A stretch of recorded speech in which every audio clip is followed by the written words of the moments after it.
Kuttippuram MES engineering കോളേജിൽ 3 ദിവസങ്ങളിലായി നീണ്ടുനിൽക്കുന്ന സാങ്കേതിക സാംസ്കാരിക വിരുന്നായ മെസ്റ്റെക് 26 12, 13, 14 തീയതികളിൽ നടക്കുമെന്ന് ഭാരവാഹികൾ വാർത്താസമ്മേളനത്തിൽ പറഞ്ഞു. 1/4 നൂറ്റാണ്ടിലധികം പഴക്കമുള്ള കോളേജിന്റെ കരുത്തും നവീന സാങ്കേതിക വിദ്യകളുടെ വിസ്മയങ്ങളും കോർത്തിണക്കിയാണ് ഇത്തവണ മെസ്റ്റെക് സംഘടിപ്പിച്ചിരിക്കുന്നത്. ശാസ്ത്ര സാഹിത്യ പരിഷത്തിന്റെ ആഭിമുഖ്യത്തിൽ ക്വാണ്ടം സെഞ്ചുറി എക്സിബിഷൻ, മെഗാ എക്സിബിഷനുകൾ, മെസ്റ്റോക്ക്, സാങ്കേതിക ശില്പശാലകൾ, വിനോദ പരിപാടികൾ എന്നിവയാണ് പ്രധാന ആകർഷണങ്ങൾ. ISRO, Indian railway, Kerala excise department, Kerala water authority, Kerala police, rapid response and rescue force, agro machineries, Kudumbashree തുടങ്ങിയ പ്രമുഖ സ്ഥാപനങ്ങളുടെ സ്റ്റാളുകളും പ്രദർശനങ്ങളും മേളയുടെ ഭാഗമായി ഒരുക്കിയിട്ടുണ്ട്. Generative AI, blockchain, cyber security, drone technology, robotics തുടങ്ങി അത്യാധുനിക വിഷയങ്ങളിൽ 20ഓളം വർക്ക്ഷോപ്പുകളും നടക്കും. വാർത്താസമ്മേളനത്തിൽ KV Habibulla, doctor Rahmathunnisa, doctor PU Suneesh,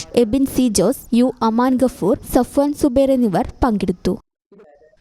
ഈ ചാനൽ ന്യൂസ് കുറ്റിപ്പുറം.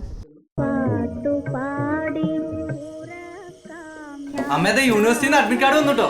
ആഹാ, അത് നന്നായല്ലോ. അപ്പോ ഈ വിസയും ടിക്കറ്റൊക്കെ വേഗം ശരിയാക്കേണ്ടി വരില്ലേ കണ്ണാ? വേണം. കാശ് എത്ര വേണ്ടി വരുടാ? ഒരു 4-5 ലക്ഷം എന്തായാലും വേണ്ടി വരും. എത്ര ദിവസം കിട്ടും നമുക്ക്? 20-25 ദിവസം. അമ്മ, ഞാനെന്താ മറുപടി അയക്കണ്ടേ? നീ ഓക്കെ പറഞ്ഞു.